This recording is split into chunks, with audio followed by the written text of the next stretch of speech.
Palala Kasiko.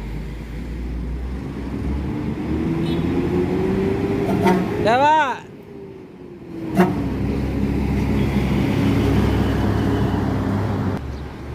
Palala Kasiko pakai bodi laksana SR2, baru masuk yang ketiga bersumbar di terminal Palembang, terminal alang-alang lebar Palembang.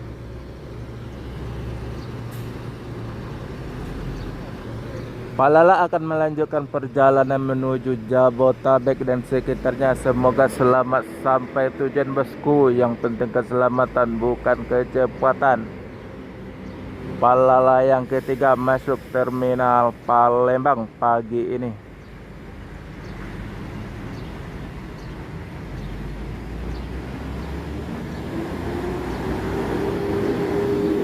Ya Pak. Yuk.